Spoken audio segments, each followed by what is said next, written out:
किशोर के ढाबे का आज मुहूर्त होता है, जिसमें उसके माता पिता और गांव के कई लोग शामिल होते हैं। हाँ भाई, हो गया सपना पूरा अब तो तेरा। सच में पिछले 5 सालों में इसी की तैयारी कर रहा था तू। पहले तूने होटल मैनेजमेंट करी, फिर नौकरी करी और वो अच्छी चल रही थी, लेकिन फिर तू यहाँ आ गया। ये तो वैसे भी खोल सकता था बिना पढ़ाई किए। उस अंबर को देख, बिना कुछ किए ढाबा खोले बैठा है और बहुत बढ़िया चल रहा है। वो इसलिए पापा क्योंकि यहाँ कोई और ढाबा कभी खुला ही नहीं। अरे नहीं नहीं बेटा, खुला तो था। देख, कई साल पहले खुला था राजू का ढाबा।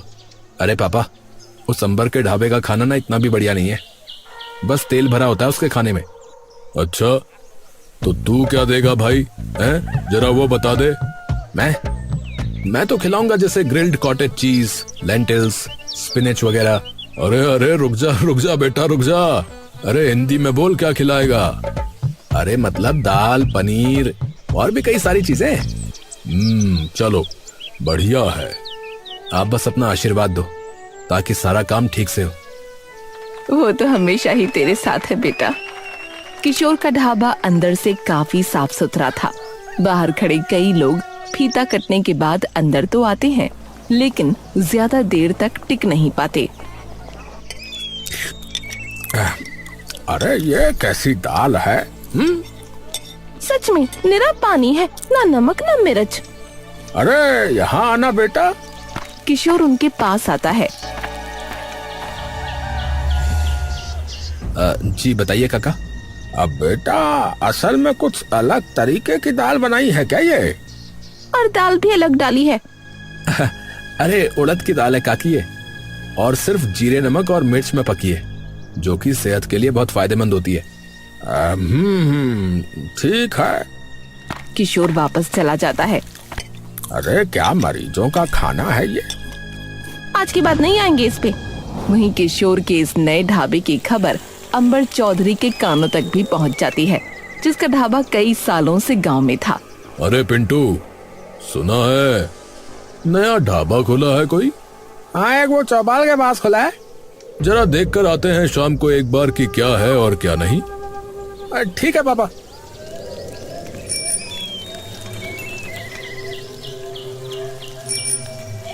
अरे सुबह इतने लोग आए, फिर एकदम से कोई भी नहीं। तभी अंबर और उसका बेटा पिंटू वहां आते हैं।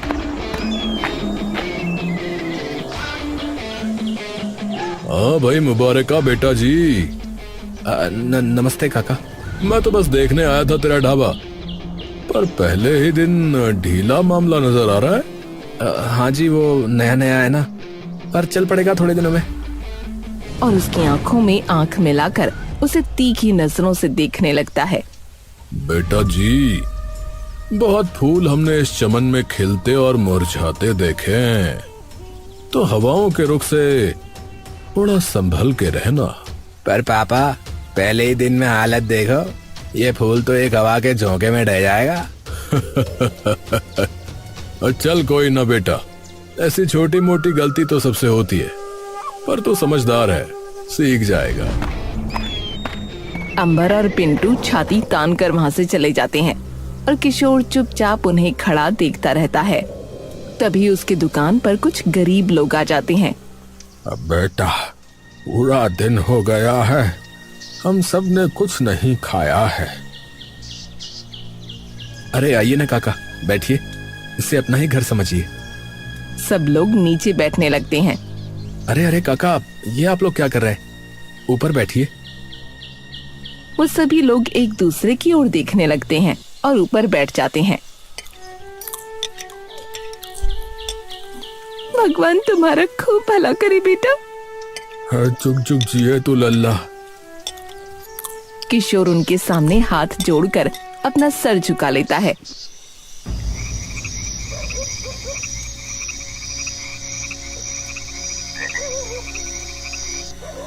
किशोर रात को वापस घर आकर अपने माँ और पिता को सारी बात बता देता है। अरे तू डर मत, तो नया है इसीलिए वो थोड़ा घबराया हुआ है कि कहीं उसका धंधा ठप ना पड़ जाए। हाँ, उससे डरने की कोई जरूरत नहीं है, भगवान पे भरोसा रख।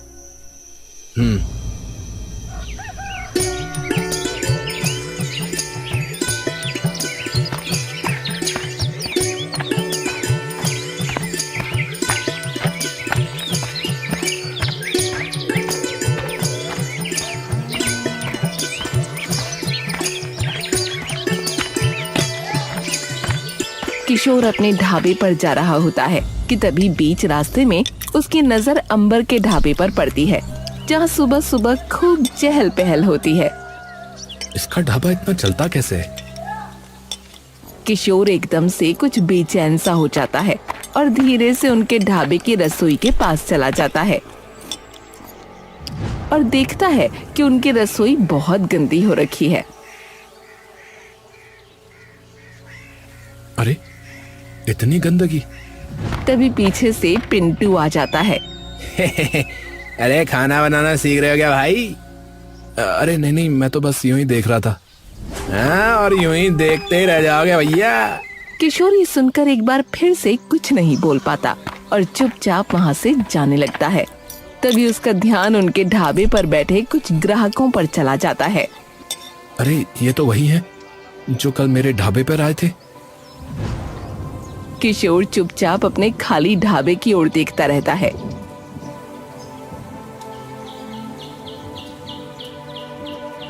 अगर ये नहीं चला तो पापा को क्या जवाब दूंगा? अच्छी भली नौकरी छोड़ दी मैंने इस सपने के लिए। तभी वही गरीब लोग एक बार फिर उसके ढाबे पर आ जाते हैं, लेकिन अब की बार उनके साथ कुछ और लोग होते हैं। माफ करना भाई, ये लोग भी। अरे कोई बात नहीं, आ जाइए, सबके लिए बहुत खाना है।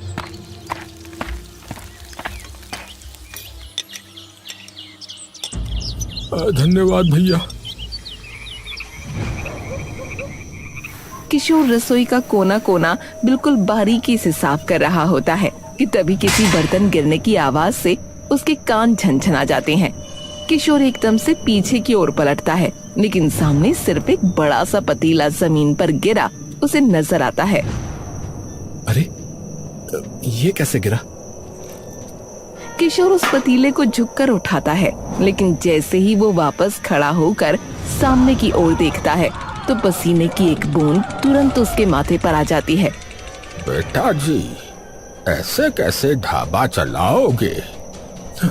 कौन हो आप? अरे बेटा डरो मत। आप हो कौन? सब बता दूंगा बेटा, पर पहले शांत तो हो जाओ तुम। किशोर धीरे धीरे शांत होता है। हाँ, अब ठीक है। ठीक है, पहले तुम बताओ कि तुम हो कौन? मैं हूँ राजू, इस गांव में रहा करता था और मेरा भी ढाबा हुआ करता था कभी यहाँ। एक मिनट, आप वो राजू ढाबा वाले राजू हो क्या? आपके बारे में तो पापा ने मुझे कई बार बताया। हाँ, वही वाला। आप भूत बन के यहाँ पर क्यों आए हो? लेकिन 2 दिन से देख रहा हूँ कि तुम अपने ढाबे पे क्या बनाते हो और कैसे देते हो, कितने साफ सुथरे तरीके से काम करते हो, वगैरह वगैरह। लेकिन क्या फायदा, कल दोपहर से मुश्किल से 5 लोग भी नहीं आए। अब बेटा, धंधा करने से पहले ये देखो कि आसपास के लोग वहां के कैसे हैं, उन्हें क्या चाहिए। धंधा सफल वो नहीं होता जहां मालिक अपने मन की चीजें लोगों को देना चाहता है। धंधा कामयाब वही होता है जहां वो लोगों को उनके मन की चीजें देता है, समझे? मतलब? अरे मतलब ये कि तैयार तो इतनी चीजें कर दी लोगों के लिए, पर एक भी चीज ऐसी नहीं है यहाँ जो लोगों को चाहिए हो। अरे ये देसी लोग हैं गांव के बेटा जी, इन्हें चाहिए घी में डूबी रोटी, तड़के वाली दाल, शाही पनीर, पालक पनीर। और तुम क्या दे रहे हो? पालक और मक्के के दाने। पर ये सभी सेहत के लिए फायदेमंद है, इसलिए उन्हें ये खाना चाहिए। बेटा जी, ये गांव के लोग हैं, इनकी सेहत का ध्यान रखने के लिए इनके खेत बहुत हैं। बेटा, सारे लोग ज्यादातर यहाँ किसान और मजदूर हैं। पूरा दिन वो मेहनत करते हैं, तो उनको चाहिए पूरा आहार। तुम अपने नहीं, इनके दिमाग से सोचो जरा। किशोर कुछ देर तक गहरी सोच में डूब जाता है। क्या हो गया? वो मुझे घर जाना है, घर जाके सोचता हूँ इस बारे में। किशोर बिना कुछ कहे वहां से अपने घर चला जाता है।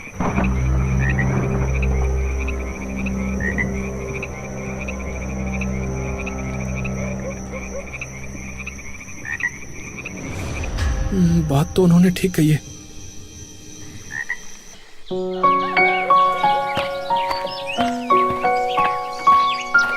किशोर सुबह जल्दी उठकर अपने ढाबे पर चला जाता है और जाकर रसोई में इधर उधर देखने लगता है। किसे ढूंढ रहे हो बेटा? अरे भगवान, अरे अरे बता के आया करो चचा। अच्छा जी मास्टर साहब, अच्छा। दरअसल मैंने सोचा जो आपने कल बोला था ना, पर अगर मैं ये सब चीजें बनाता भी हूँ तो लोग मेरे ढाबे पर क्यों आएंगे? उस अंबर के ढाबे पे ये सभी चीजें बन तो रही हैं, मैं क्या अलग दूंगा उन्हें? अलग? अलग होगा स्वाद और सादापन। उसके ढाबे पर एक तो गंदगी में खाना बनता है और आधा सामान तो मिलावटी इस्तेमाल करता है पैसे बचाने के लिए। तो तुम उन्हें शुद्ध और स्वादिष्ट खाना दोगे बेटा, जिससे कि उनकी सेहत को भी फायदा होगा, जो कि तुम चाहते ही थे। पर कैसे? शुद्ध घी में बनाया खाना, एकदम स्वादिष्ट। दिन भर की मेहनत के बाद जब कोई किसान आए तुम्हारे ढाबे पर, तो आहार पूरा मिलना चाहिए उसे। हाँ, सही कहा आपने। तो फिर अभी से शुरू कर देता हूँ। पर कोई एक चीज तो होनी चाहिए ना जो मेरे ढाबे की खासियत हो, समझ रहे हो?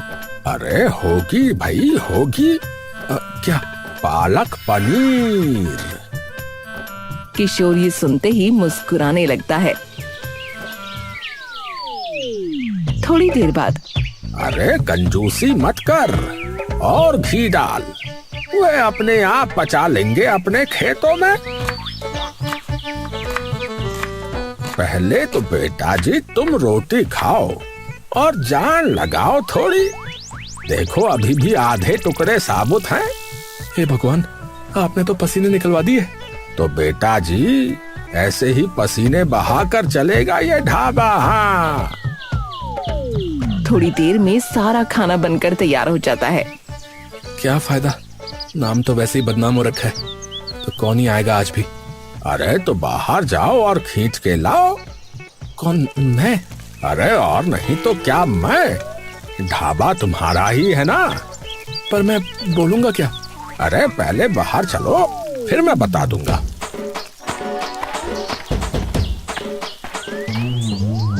किशोर बाहर जाकर इधर उधर देखने लगता है। अरे जा अब रोक किसी को। मुझे शर्म आ रही है। अरे भैया, शादी के लिए हाथ नहीं मांगना है तुम्हें, बस अंदर आने के लिए बोलना है। और बता तो मैंने दिया ही है, क्या बोलना है। किशोर तभी जाकर वहाँ से गुजरते कुछ लोगों को रोक लेता है। अरे भाई साहब, आइए ना, नया ढाबा खुला है, बढ़िया स्वादिष्ट खाना खाइएगा। अरे नहीं नहीं भाई, तोहार खाना तो बहुत फीका होता है। हाँ, अरे अब नहीं है, सब बदल दिया भाई। अब एकदम शुद्ध देसी घी से बना खाना आपको मिलेगा, जैसे कढ़ाई पनीर और पालक पनीर तो हमारे यहाँ का खास है। आप एक बार आके देखिए तो सही। ए भैया, एक गजोदर, क्या कहते हो, चलें क्या? ठीक है, ठीक है भैया, आ रहे हैं, आ रहे हैं। सब लोग अंदर आ जाते हैं। अब बताओ भाई साहब, क्या लगा दूं आपके लिए? अरे भैया अभी पालक पनीर ही बना दो, जो तुम कह रहे हो ना खास है तुम्हारा। भैया मेरी तो दाल तड़का कर देना और 8 रोटी बढ़िया घी मार के भैया। अभी लाया अभी लाया। किशोर तभी उन लोगों का खाना परोस देता है और वो लोग खाना खाने लगते हैं। कैसा भाई साहब खाना? अरे भैया कमाल का पालक पनीर बनाया आपने, तो मजा ही आ गया। वाह सच में भैया बहुत ही स्वादिष्ट खाना बनाया आपने, मजा ही आ गया। भाई साहब मैं तो कल अपने पूरे परिवार के साथ आने वाला हूँ। हाँ बहुत ही बढ़िया खाना है। हाँ अरे आपका जब दिल करे तब आना। सब लोग एकदम खुशहाल होकर वहाँ से जाने लगते हैं और किशोर एकदम खुशी से उछल पड़ता है। अरे वाह। हाँ तो कहा था ना बेटा जी, अब बस यूं ही लगा रहे मेहनत से और देख कैसे काम चलता है तेरे ढाबे का। हाँ वैसे एक बात बताइए, आपने मेरी मदद क्यों की? क्योंकि तुम लायक हो उसके बेटा। तुम्हारा खुद का धंधा चाहे चला हो या नहीं, लेकिन किसी गरीब को तुमने भूखा नहीं भेजा वापस। जितने भी लोग आए सबको दिल से खाना खिलाया, तो ऐसी नियत के इंसान की मदद करनी तो बनती है ना बेटा। किशोर ये सुनते ही मुस्कुराने लगता है। कुछ दिन बाद देखते देखते किशोर की मेहनत रंग लाती है और आखिरकार उसका ढाबा चल पड़ता है। भाई मेरा भी पालक पनीर और तंदूरी रोटी कर देना भैया। तभी वहाँ बैठे एक इंसान की आवाज आती है। अब भाई 1 प्लेट पालक पनीर और कर देना भैया। अब भैया स्वाद ही आ गया भैया, आपके खाने में तो बहुत मजा आ रहा है। अरे अभी लाया भाई साहब। लेकिन उसके ढाबे की ये तरक्की पिंटू सामने खड़ा चुपचाप देख रहा होता है। अरे इसका ढाबा तो सही चल पड़ा। पिंटू तभी गुस्से में वहाँ से चला जाता है। पापा हम यहाँ ये सोचते रहे कि उसका ढाबा नहीं चलने वाला, और वहाँ देखो उसने बाजी मार ली। क्या? पर लोगों को उसका फीका खाना तो पसंद ही नहीं था। अरे सारा खाना बदल दिया उसने एकदम से। अगर ऐसा ही रहा तो हमारे ग्राहक भी खा जाएगा वो। अब कुछ नहीं होगा ऐसा, मैं बताता हूँ क्या करना है।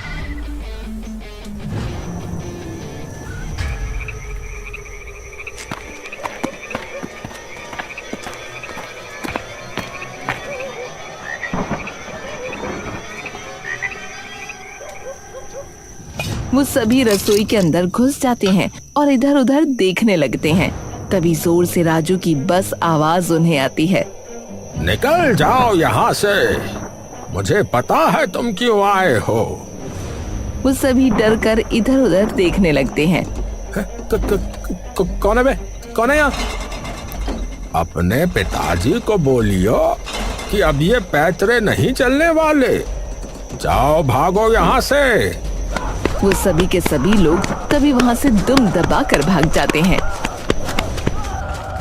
अगले दिन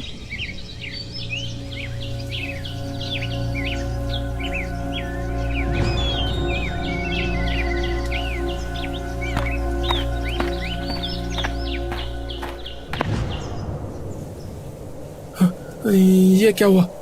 चिंता मत करो, कुछ नहीं हुआ है। कुछ लोग आए थे लेकिन मैंने भगा दिया। कौन लोग? वही जिन्होंने मेरा ढाबा भी बंद कर दिया था। अंबर का बेटा और उसके साथ 2 लोग। पर वे क्यों आए थे? तुम्हारे खाने के सामान में मिलावट करने के लिए, ताकि तुम्हारे ढाबे का नाम गांव में बदनाम हो जाए बेटा। हाँ जब ढाबा खुला था तब उसके पापा मुझे धमकी भी देकर गए थे। ये पुरानी आदत है उसकी। तो आपका ढाबा उसने बंद करवाया था? हाँ, जब मैंने अपना ढाबा खोला था तो वो भी शुरुआत में खूब चला, लेकिन जब अंबर के ग्राहक कम हो गए तो उसने एक दिन न जाने कैसे मेरे खाने के सामान में मिलावट करवा दी, जिसकी वजह से लोगों को खूब दिक्कत आ गई। उन्होंने जाके मेरी फरियाद सरपंच से कर दी और फिर मेरा सिर्फ ढाबा बंद नहीं हुआ, बल्कि मेरे और मेरे परिवार को इस गांव से निकाल दिया गया। और गरीबी की हाय मुझे ऐसी लगी कि कुछ सालों में मैं भी। हे भगवान। पर चिंता मत करो, अब वो तुम्हारा कुछ नहीं बिगाड़ पाएगा, क्योंकि अब तो मैं तुम्हारे साथ हूँ।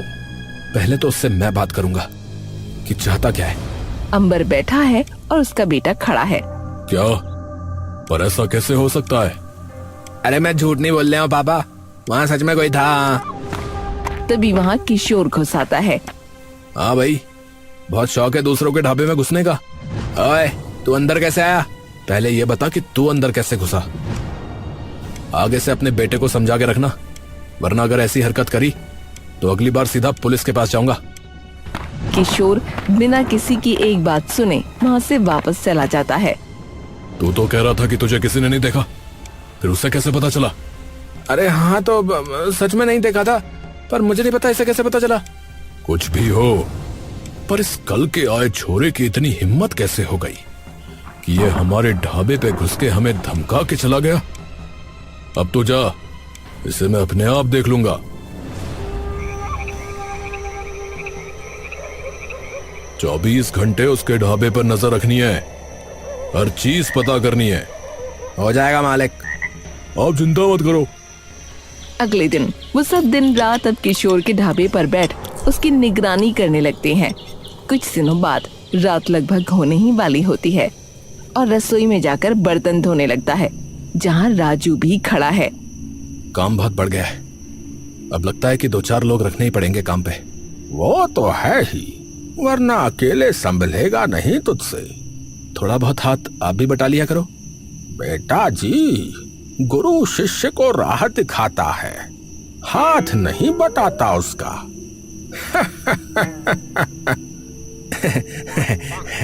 किशोर और राजू हंसने लगते हैं। उसी वक्त बाहर खड़े अंबर के वो जासूस अपने सामने का नजारा देख दंग रह जाते हैं। अरे भैया, अरे ये अकेले किससे बतिया रहा भैया? अरे भैया, हमें क्या पता, चलो जो देख रहे हैं वही बता देते मालिक को का। क्या सच में? हाँ मालिक, हमने अपनी आंखों से स्वयं देखा है। अब आएगा मजा।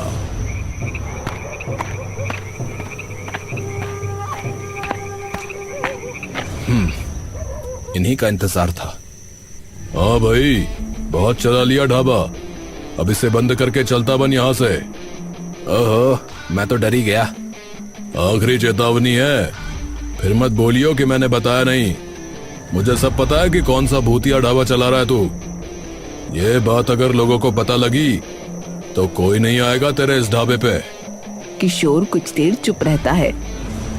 और अगर ये बात लोगों को पता लगी कि कैसे आपने राजू का ढाबा बंद करवाया और वही चीज आपके बेटे ने मेरे ढाबे के साथ करने की कोशिश की, तो फिर आपका क्या होगा? हाँ, किया मैंने और मेरे बेटे ने ये सब, पर ये बात तेरी मानेगा कौन? कौन मानेगा? वक्त आने पे सब पता लग जाएगा। वो क्या कहा था आपने कि मेरे जैसे फूल खूब उगते और मुरझाते देखे, पर मैं फूल नहीं हूं, पेड़ हूं, पेड़। हाँ तो बस अपनी जड़ें कस के रखियो फिर, क्योंकि अब तूफान आने वाला है, तूफान। किशोर उसकी आंखों में आंखें डालकर मुस्कुराने लगता है। अगले दिन किशोर अपने ढाबे पर सुबह खाना बना रहा होता है कि तभी एक इंसान वहां आता है। हाँ भैया, किशोर भाई, सरपंच जी ने तुम्हें पंचायत में बुलाया भैया। लेकिन क्यों? हाँ भैया, हमें ना पता, उन्हीं से पूछियो।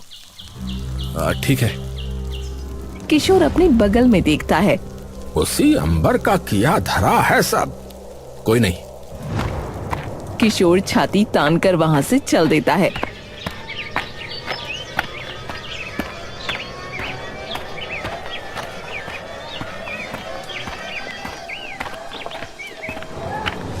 तुझे पता है भाई किशोर तुझे क्यों बुलाया है? नहीं जी। क्योंकि हमारे अंबर भाई का ये मानना है कि आप अपने ढाबे में टोना टोटका करते हो। जिन्हें हम नहीं देख सकते हैं उन्हें आप देख सकते हो और उनसे बात भी कर सकते हो। ये सुनते ही सब लोगों की आंखों में डर छा जाता है। बिल्कुल झूठ है सरपंच जी। अरे बाकी के लोगों से पूछ लो। हाँ हाँ सरपंच जी, हमने देखा था इन्हें बात करते। हाँ सरपंच जी, यहाँ से रहते हैं। अरे कोई सबूत है इसका कि तुमने देखा था? हाँ भैया, हमने अपनी आंखों से देखी। सरपंच जी, ऐसे तो मैं कह दूं कि मैंने अपनी आंखों से अकबर को देखा था, आप मान लोगे? अरे हमें क्या पता, ये लोग झूठ भी तो बोल सकते हैं। हाँ बात तो सही कही। अब मैं एक बात बताता हूँ जो आप सबको नहीं मालूम शायद। हाँ कौन सी बात? इन्होंने और इनके बेटे ने थोड़े दिन पहले मेरे खाने के सामान में मिलावट करनी चाहिए थी। इनका बेटा मेरी दुकान का ताला तोड़कर घुसाया था, लेकिन कुछ कर नहीं पाया, और ऐसे ही इन्होंने बदनाम किया था राजू के ढाबे वाले राजू काका को, जिनको आप सभी ने गांव से बाहर निकाल दिया। अरे क्या सबूत है, क्या सबूत है? कुछ भी बोले जा रहा है। किशोर तभी अपनी जेब से एक फोन निकालता है। ये है मोबाइल, मेरे शहर वाले दोस्त ने मुझे तोहफे में दिया था। इसमें पता है लोगों की बातें हम रिकॉर्ड कर सकते हैं। मतलब? किशोर वॉइस रिकॉर्डिंग ऑन करता है। सरपंच जी कुछ बोलो। मैं क्या बोलूं? बहुत है। किशोर उन्हें वो वॉइस रिकॉर्डिंग सुना देता है। अरे वाह, ये तो कमाल है ना? अब इसी में मैंने कल शाम को भी एक चीज रिकॉर्ड करी थी, सुनाओ? सुनाओ। किशोर पिछले दिन हुई अपनी और अंबर की बात उन सभी के सामने चला देता है। और अगर ये बात लोगों को पता लगी कि कैसे आपने राजू का ढाबा बंद करवाया और वही चीज आपके बेटे ने मेरे ढाबे के साथ करने की कोशिश की, तो फिर आपका क्या होगा? हाँ किया मैंने, और मेरे बेटे ने ये सब, पर ये बात तेरी मानेगा कौन मानेगा? वक्त आने पे सब पता लग जाएगा। ये सुनकर सब गांव वाले चौंक जाते हैं। ओह, तो तूने किया था वो सब? अरे उस बेचारे निर्दोष और उसके पूरे परिवार को हमने बाहर निकाल दिया, और तू चुपचाप देखता रहा। अब तू निकल यहाँ से, जा यहाँ से। इसकी कोई जरूरत नहीं है। अंबर जी, जरा अपने ढाबे पे जाके देखिए, मैंने एक तोहफा भेजा है। अंबर तभी वहां से डर के मारे ही भाग जाता है।